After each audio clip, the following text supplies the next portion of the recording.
Hi po everyone! Welcome back po tayo sa ating YouTube channel. Ito po ang inyong lingkod, Alminda Mix Vlog. Bumabati ng mapagpalang araw mga kalingap, mga kabisnes. No? Magbibigay lang tayo ng ating opinion, no?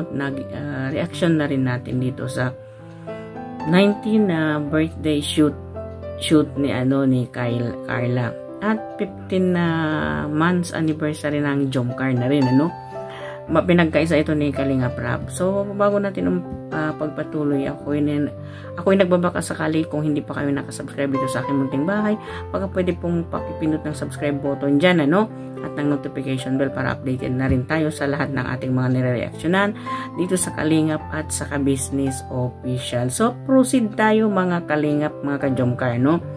Mega love shoutout doon dyan po sa mga ating mga ka-Jomcar 18 sa Jomcar community, ano.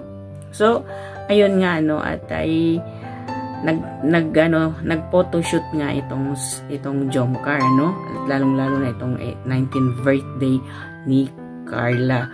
So nakita natin yung pagbabago ni Carla, no, na mahiyain. Hanggang ngayon, mahiyain pa rin naman siya, no? Pero hindi na tulad dati na talagang napaka-shy niya, no? Little bit shy pa rin naman siya ngayon, pero hindi tulad noon. Kumbaga, mayroon siyang improvement ngayon. May ipinagbabago siya ngayon na talagang ikakahanga natin, no? Na kung paanong nabago itong si Carla. No? At noon kasi, itong si Carla, ayaw niya itong batang itong, ayaw niya yung ano, kumbaga may pagka-conservative na bata itong si Carla. Ayaw niya ng mga damit yung ano, pero dito sa 19 birthday photoshoot niya, no, medyo revealing ang kanyang nasuot damit. Pero wag ka nakakagulat, pati si Kalingap Jomar na panganga dito, no, at hindi mapigilan ni Kalingap Jomar na hindi hahanga kay Carla nung nakita niya ito, no. At ang ganda rin naman kasi lumabas yung kagandahan ni Carla dito, no, sa pagme-makeup niya. At ayon pa rin dito kay Carla, no, napakaganda daw nung makeup artist na ito, no. At kumbaga, naging nagmukhang diyosa itong si Carla, no? Ang diyosa ng puso ni ating Papa Joms, no? At nakita natin kung gaano kaganda. Ano, alam naman natin itong past ni Carla, no? Na isang nagtitinda ng putot kutsinta. Dati, na natagpuan ni Kalinga Prab. Actually, si Kalinga Prab talaga ang nakatagpo o naka-scout kay Carla. Beneficiary talaga ni Kalinga Prab itong si Carla, no? At sa dating nagtitinda ng putot kutsinta, ngayon tingnan naman natin ang improvement nitong batang ito, no? At saka na itong 19 na siya, medyo nawala-wala ng kaunti yung pagkakamahiyain niya. Although, andon pa rin kasi tinanong siya ni Kalinga Prab na kumusta na yung pakiramdam niya, ay kinakabahan pa rin siya. No, tingnan po natin mga Kalingap, mga ka-Jomcar, ano. Etong si Carla, ilang ulit na to nag-photoshoot, ano. Pero, andun pa rin yung kaba at hiya niya at yung yung pagka-conservative niya sa sarili niya, no. Kasi nung una na yung inayusan siya, ay lagi niyang tinatakpan, no, yung dibdib niya. Syempre, hindi nga sanay yung ating dalagang ito. Dalagang-dalaga na siya kasi she is 19 already. Pero nung kinausap siya ni Kalinga Prab na parang kung komportable ba siya o okay lang ba sa kanya, sumagot naman siya na okay siya at parang naiba nga daw yung looks niya at ito ang pinakamaganda niyang looks at pinakamagandang pag-aayos sa kanya dito sa sa photoshoot ng birthday niyang 19 years old siya, no. Parang naiba kasi para ba yung bang bulaklak na umusbong ang kagandahan nitong si Carla, no. At doon, no, hindi lang naman si Kalingap Jomar, lalong-lalo na lahat sila, pati itong si Kalinga Prab ay napahanga talaga na talagang ang ganda naman talaga ng mukha ni Carla. Napakagandang bata, ano? May makeup man o walang makeup, ganun pa rin siya kaganda, no? Parang hindi nakakasawang pagmasdan itong si Carla, no? At hindi talaga nakaiwas si Kalingap Jomar na hindi makatitig dito kay Carla, no? Kasi medyo revealing nga yung damit ni Carla, no? Pero bagay sa kanya kasi in the first place, tayo kasing mga babae, no? Syempre, ako tulad ko, isa akong Muslim. Nasubukan ko rin naman yan dati na hindi pa ako talagang nagtatalokbong in the age na yung bata pa, no, na medyo syempre asset ng mga babae yan, no, yung medyo sexy, no, yun ang asset talaga nila yan, ano. Kumbaga doon kasi mapapansin ng mga kagwapuhan nating lalaki dyan na talagang yung bang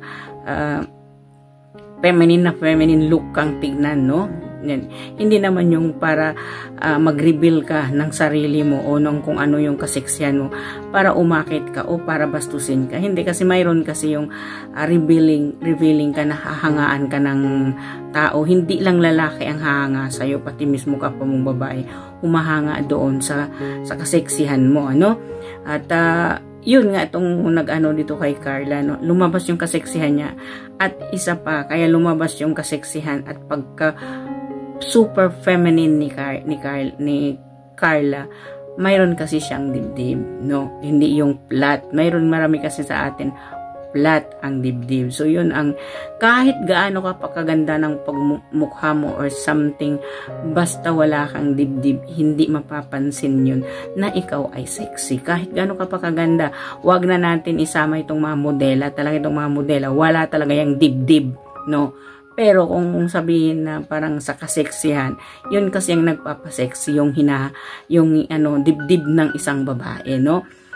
Hindi naman yun kasi karamihan din, mayroon din kasi naman na mga tao napaka-conservative, no? Katulad dito sa ibang bansa na hindi ka pwedeng mag-ano na ganyan kasi napaka-conservative nila dito, no? Pero yung sa atin, no, karamihan, alam na Amerika, magbibikini o magtutupis yan, no? Kahit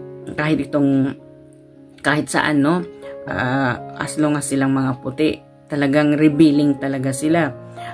Talagang kumbaga hindi na rebelling, kumbaga daring na talaga kung magsuot sila nung anong gagamitin nila. Nung kasi itong na iba yung outlooks ni Carla dito. Lumabas kasi yung pagka-feminine niya. Lumabas kasi yung kagandahan ni Carla dito, no? Alam niyo mga kalingap, mga kajomkar, ang hinahangaan ko talaga sa kay Carla, ang kanyang mukha, yung kanyang ganda. Yung mukha ng kanyang ganda na hindi nakakasawa. Yun po ang nakakahanga doon. At maliban doon, sumabay kasi ang kagandahan at saka yung maganda niyang kalooban, no? Hindi lang sa beauty panglabas, mayroon din siyang beauty sa kalooban niyan. Doon kasi nagsama yon, no? At hindi mapagmataas na bata, laging nakaapak sa lupa kahit ano na yung blessing ang naibigay sa kanya, blessing ang dumating sa kanya, anong laking blessing na ang mayroon siyang natanggap, nakaapak pa rin ang paa ni Carla sa lupa, no? At dito nakita natin kung paano humanga si Kalingap Jomar, no? Halos ay hindi na mapakali si Kalingap Jomar sa kakabidyo kay Carla, no?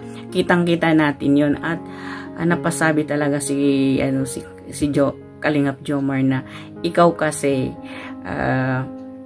hindi ako kasi sanay na hindi sanay si Kalingap Jomar magsuot ng revealing si Carla. So kaya parang napahanga siya o parang hindi niya maiwasan sa kagandahan ng pagmumukha ni Carla at sa lahat ng kanyang anong looks niya sa photoshoot na yun. Lumabas talaga ang kagandahan ni Carla.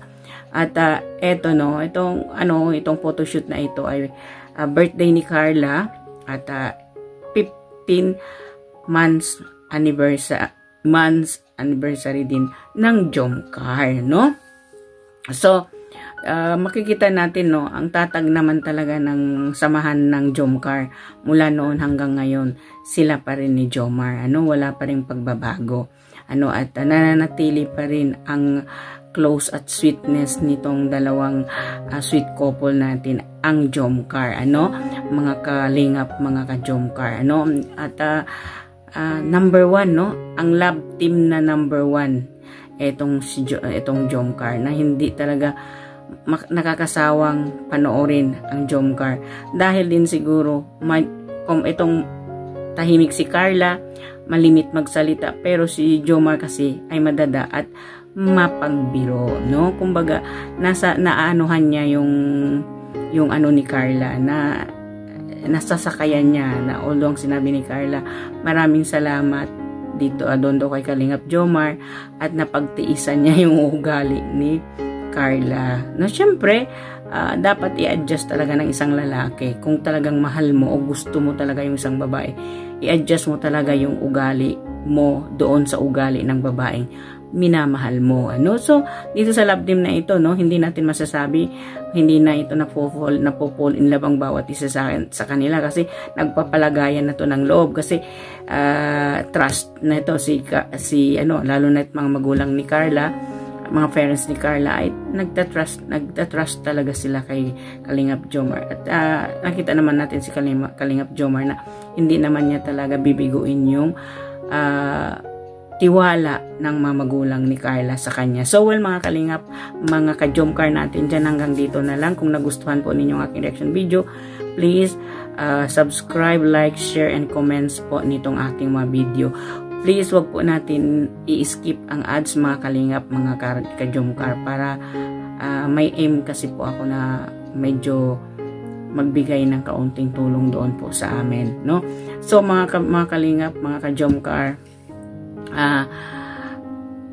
pwede po bang wag natin ding kalimutan suportahan ang Kalingap Rab, ang Kuya Bal Santos Matubang, ang ama ng Kalingap, at ang Ate Edna Vlog, ang ina ng Kalingap, at ang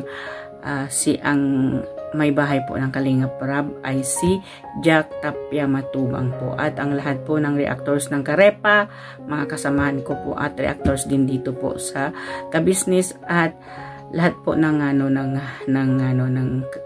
Kagwang at K-Boys. At wag din po natin kalimutan suportahan ang Kabisnes Official Papa Dins TV at ang Kabisnes Family, at ang inyong lingkod po nagsasabing may Allah bless us all. At maraming salamat po sa panonood ninyo, sa hindi ninyong sawang suporta sa akin. Maraming salamat po. See you again. At bye-bye po. Spread love lang tayo, mga Kalingap, mga ka-Jomcar. Bye-bye po.